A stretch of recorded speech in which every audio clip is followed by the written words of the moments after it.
Cailin Clark continues to be the gift that keeps on giving. That's What I have loved about this story that's not only just dominated headlines throughout this season is this carried over from last year, and it just got better and better and was just natural. It was great. And she wraps up her home career at Iowa this past Sunday. And news today coming out that the ratings for that game were the most for a women's basketball game since 1999 on network television. As 3.4 million viewers watched the Hawkeyes top the Buckeyes in Cailin Clark's final game at home as a Hawkeye. Listen, there's Swifties and then there's Clarkies. They are out there.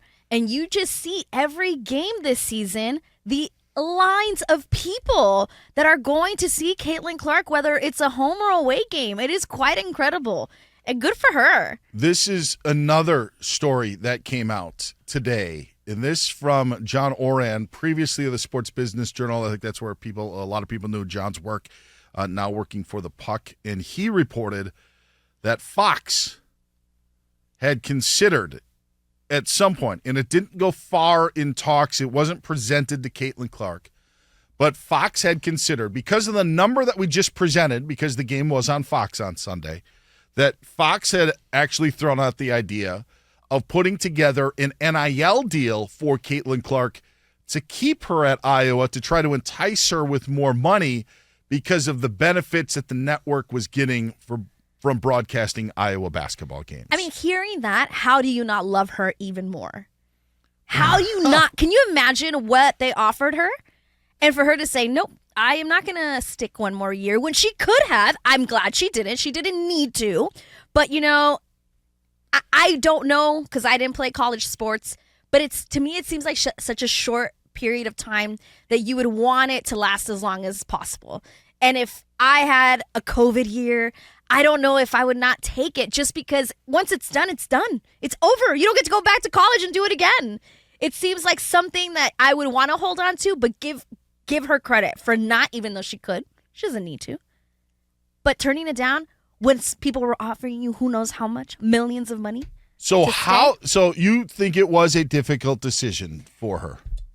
No, I'm just saying I feel like it would be a difficult decision for me. But maybe it wasn't for her. Maybe she feels like she did everything she possibly could. Why stay? It would be to do it for her school, to do it for Iowa. But maybe she just is like, I literally checked everything off the box. And I'm glad she did it. I think for many athletes, it has to be a tough decision. I think in Cailin Clark's situation, and hers is unique to really anyone, because right now in college basketball and men's college basketball, you aren't staying long. In fact, programs I don't even think want guys to stay 3 or 4 years because it can hurt them in the recruiting trail and what they can do in building their own teams. There's a quicker cycle. You aren't getting guys who stay there as long. The women's game is a bit different. Now you throw in the COVID year that so many of these athletes have to choose from. I don't know how difficult of a decision it was for Cailin Clark. It's obviously a tough decision to say goodbye. Yes. And your college years are your best years, and I think your point was well put of once you go, you're gone. That's it. Like there's no turning back. There's no, I'll play in the WNBA one season, then I'll go back to Iowa and we'll have more fun. But I do think that there were dangers in her returning to Iowa next season. Right. And one of those dangers is the great thing about, I think, Cailin Clark and what it's done is I hear so much of the highest, just in this example, the highest rated women's basketball game that we've seen in 25 years ended up this past Sunday. And it's about the sport of women's basketball. If Cailin Clark ends up saying, you know what, I want to stay at Iowa. Hawkeye fans loving it. Absolutely. Their star gets to stick around another year. Everybody else, I think, hates it. Fair. Except maybe Fox and the TV networks. Because it would be a sort of, what else do you have to accomplish? I feel that people may look at it as her of maybe just, trying to get as much, out of it as you can and just squeezing and trying to get every bit of juice out of that orange. Maybe there's nothing wrong with that. But the biggest factor and it's something that's been talked about, and I think we even maybe touched on it this past weekend when we were doing our show on Sunday. The WNBA needs her. Mm-hmm. Like, there is a bit of responsibility now for her to carry that torch, and off of this momentum, there could be a point if Caitlin Clark stuck around that maybe it would get Caitlin Clark fatigue if she stuck around for another year, and you don't have that momentum going to the NBA. She made the decision. She made it for her reasons, but it was an absolutely right decision because I think the WNBA needs this. And it's what's been talked about over the last, 48, 72, 96 hours since she announced it was going to be her last home game and that she was going pro. But that's why the decision had to be made at that time, no matter what TV networks were trying to do to try to keep her there. She did have the responsibility of taking this hype, continuing it, and seeing if she can expand the WNBA into something that it isn't. Right away, the Indiana Fever have the number 1 pick. They tweeted something about it. They were all excited. And I read that the tickets for the Indiana Fever already doubled. Sure. Because they have the number 1 pick, and it's going to be Caitlin Clark. There's no question about it. We 100% know that that's going to happen. So she did have that responsibility, but I really do think that if she decided to stay because of NIL, I don't think people would have held it against her, just because we know what WNBA players make, and you hear money just talks so much, and it's a constant conversation in sports where it's like, well, get paid, make your money. So I think if she would have decided to stay, I really don't know how many people would have held it against her because of NIL money and what she possibly could have gotten. But you said it right. What else was left for her to do in Iowa? There's going to be, I think, a lot more opportunities for her to make money in the WNBA. So just the salary portion of it, I just don't. I think there's other places where she will be compensated. But it would have been a guarantee if she would have stayed in Iowa. So I just think people maybe wouldn't have held it against her as much, but there was no reason, even if it's hard to say goodbye to something that you can never come back to. She has the responsibility to take this excitement, to take the hype, to take just all of it with her right now to the WNBA when it's at its highest point. Because, forbid that she stayed and then got hurt, and it's just not the same, right? There's a lot of responsibility that comes with what she is doing. Yeah, your point about injury is so well put. It's something that I haven't heard much of. If you suffer an injury and all of a sudden you're lost and now you're coming back from that, it's not the same. No, you're not. Jason Stewart's our executive producer, as we're talking about Caitlin Clark here on Covino and Rich on Fox Sports Radio. To one of Monse's first points, and I hadn't even thought about this, but all of us in our 30s, 40s, 50, all of us have that if I would have known then what I know now. And I do think that once she gets into her adulthood and motherhood or wherever this takes her, I think she is going to regret not staying that extra year, because I don't think it's ever going to get better from just a life experience and just being able to. I would never even try to claim or try to envision what it's like to be a pro athlete or a great athlete, but just from a college experience and socially and everything else, I do think there will be a regret at some point. So let's ask her in 15 or 20 years. I don't know. I don't know if that's the case. I graduated college in 4 years, and that's what she's about to do. Humble brag. Just in saying I was ready. It doesn't mean the transition from college life to real life was easy. It was not. It was incredibly difficult. I mean, because it's truly like there's high school to college, it's one thing, but then there's college to real life, it's completely different. Some people are better suited. I think that she's maybe ready at that point. Like when I was in college, I wasn't like I was more of like, okay, what's the real world going to be? Not like, man, I just wish I was still taking classes anymore. Like as great as the time in college was, I was ready to move on, and I didn't have nearly the opportunities that Caitlin Clark is going to have in the WNBA. Now, in saying that, she probably had a lot more opportunities in college in Iowa and had different feelings than I did, but I was ready to move on at that point. I also graduated in 4 years. All right. That's we're holding up 4. Yeah, we're doing a 4 here. Not the fourth quarter. But I don't know, man. I feel like college was so fun, and I think it's just like knowing that there is a timeline.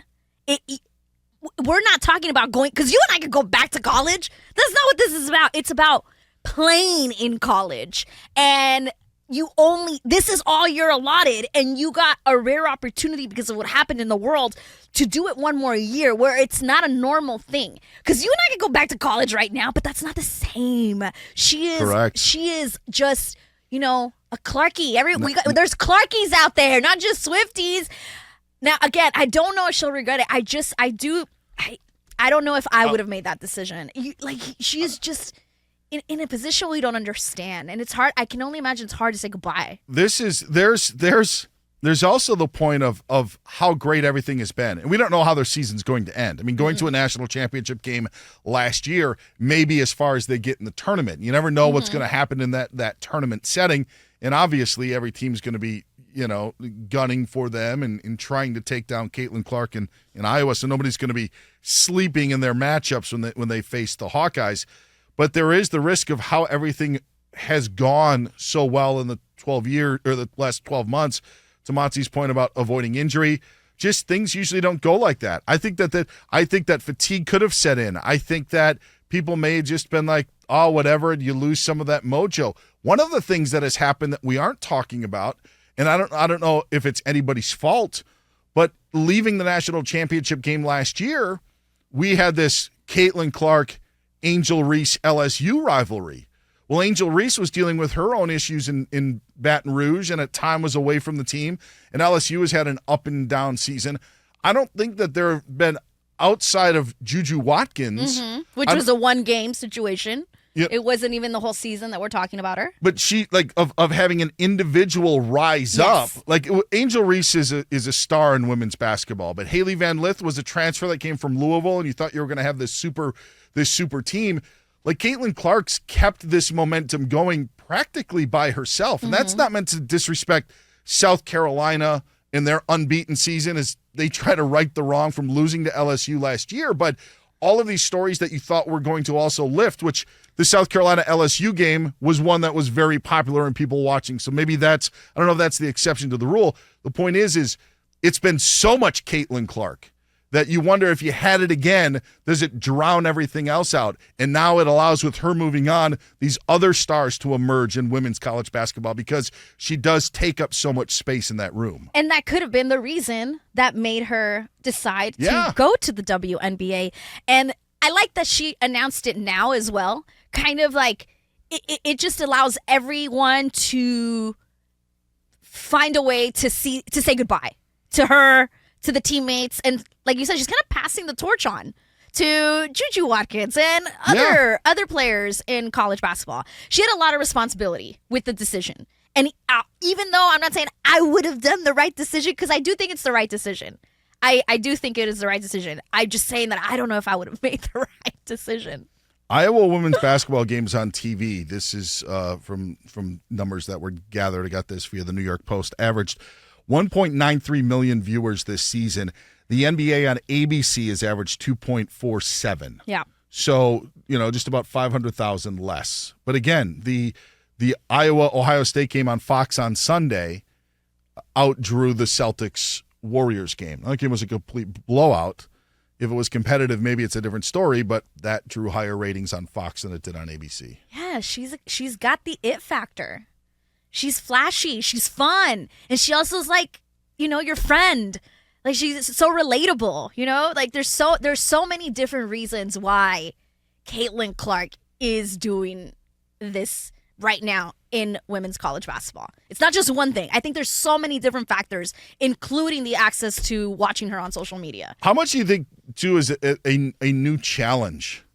Like the WNBA? Like, if you were Cailin Clark of being like, not that she's dominated college basketball, but again, the tournament can be finicky. There are upsets. There can be, it's gone in the, blink of an eye if you get upset in a Sweet 16 and then all of a sudden that it's over. Like, how much does that end up playing a part in it? I mean, that's a good one. Is it a challenge in her head to see if she can change the face of the WNBA in a way that nobody else has been able to do it? Yeah, or just is it, I'm at Iowa. I don't know if I want to do this again. Like we've done all this. We've done it for the last 4 years. I love being around everybody, but I'm just kind of ready for something new. I'm ready for something different. I guess I don't think that, because if we were following her, the way we are this season, the last 4 years, maybe. But this is this year. This hype was the end of last year going into this year. It wasn't 4 years of just Caitlin Clark noise. Correct. Like she was known in small circles, but you're right. To the fervor that it has been over the last 12 months, it is not even close to that. And so, if I can only imagine saying bye to that. It has to be hard.